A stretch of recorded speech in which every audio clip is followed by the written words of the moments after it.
Good morning dear students. आज की online कक्षा में आपका स्वागत है। शब्द विचार का यह दूसरा पार्ट आपके सामने है।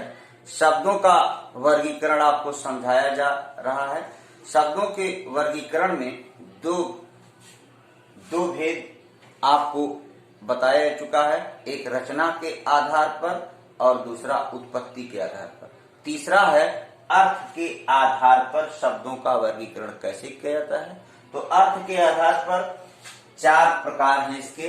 एक है पर्यायवाची, दूसरा है एकार्थी शब्द, तीसरा है अनेकार्थी शब्द, चौथा है विलोम शब्द। तो यह अर्थ के आधार पर इन चार तरह से शब्दों का वर्गीकरण किया गया है।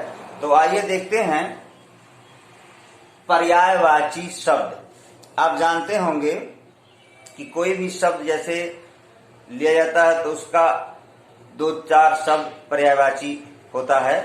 जैसे लिखा है घर शब्द, आलय, धाम, निवास। तो इस तरह से किसी भी शब्द के समान अर्थ रखने वाले शब्दों को क्या कहा जाता है? पर्यायवाची।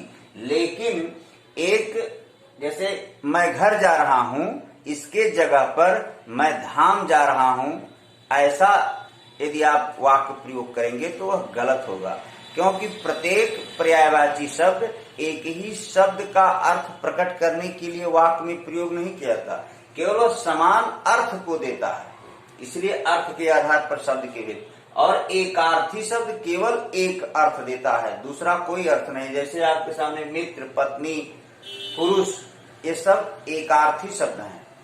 और अनेकार्थी शब्द क्या होता है? अनेकार्थी शब्द वह होता है जैसे कर लिखा है, कर के कई अर्थ हैं, अनेक अर्थ जिसके हों। जैसे हाथ को भी कर कहा जाता है, टैक्स को भी कर कहा जाता है, कर वसूलना है, कर अर्थात टैक्स। सूंड को भी कहा जाता है कर। इसी तरह विलोम शब्द आप जानते होंगे, सुख का दुख, जो विपरीत अर्थ देता हो। जैसे यहाँ लिखा ऊंच नीच। इसी तरह जीवन मरण, जन्म मृत्यु, राजा रंग, ये सभी विलोम शब्द हैं, उल्टा अर्थ, विपरीत अर्थ जो देते हैं। तो अर्थ के आधार पर शब्दों का वर्गीकरण किया गया। तो अर्थ के आधार पर कुल इसके चार भेद हैं। आगे वाक्य में प्रयोग के आधार पर शब्द का वर्गीकरण किस प्रकार से किया जाता है, उसको आगे समझते हैं। डियर स्टूडेंट्स, आपके सामने चौथा शब्दों का वर्गीकरण दिया हुआ। प्रयोग के आधार पर वर्गीकरण जो किया जाता है वह दो प्रकार से किया जाता है। एक है सामान्य, एक है तकनीकी। तो सामान्य शब्द क्या है? जैसा कि जो ऐसे शब्द जिनका उच्चारण सामान्य तरीके से किया जाए और उसका अर्थ भी बहुत सामान्य तरीके से समझ लिया जाए, कोई कठिनाई ना हो। इसीलिए जैसे घर लिखा है, कपड़ा लिखा है, यहाँ रोटी लिखा है, किताब लिखा है, पानी लिखा है, पानी है, जल है, हवा है।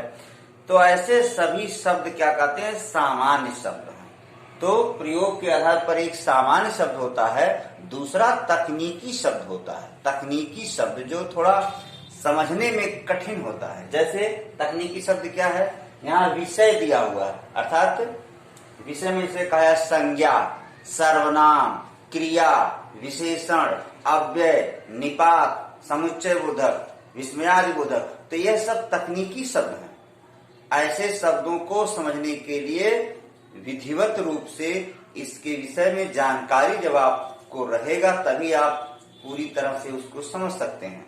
और एक है प्रशासन के शब्द, प्रशासनिक शब्दावली में जैसे सचिव, कनिष्ठ, ज्येष्ठ, प्रभाग, उप, ऐसे बहुत से शब्दों का प्रयोग किया जाता है। तो प्रशासनिक शब्दावली प्रशासन के शब्द हैं जो तकनीकी भाषा में आते हैं। इसी तरह विज्ञान के शब्द हैं, आपके सामने लिखा है रसायन, कोशिका, जीवाश्म, संश्लेषण, प्रकाश संश्लेषण हो, या बहुत से ऐसे शब्द हैं विज्ञान की शब्दावली में या राजनीति की शब्दावली में। तो तात्पर्य यह है कि जो कठिन शब्द जिनको समझने में आपको कठिनाई होगा, और वे सभी शब्द तकनीकी भाषा के शब्द जिनका इस तरह से प्रयोग किया जाए वे तकनीकी भाषा के शब्द कहलाते हैं। और अब अंतिम जो भेद है वह है व्याकरणिक प्रकार के आधार पर।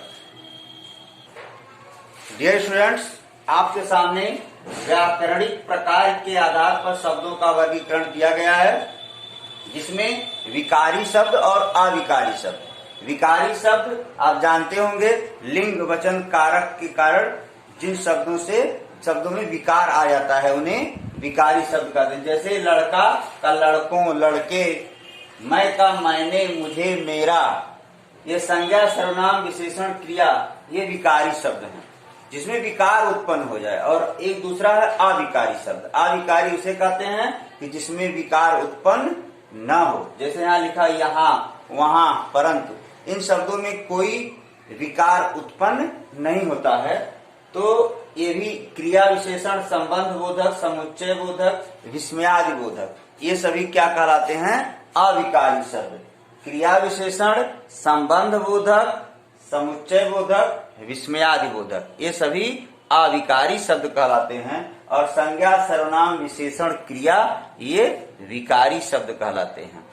और विकारी का अर्थ है कि जिससे शब्दों में विकार उत्पन्न हो जाए, और अविकारी का अर्थ है जिससे विकार उत्पन्न न हो।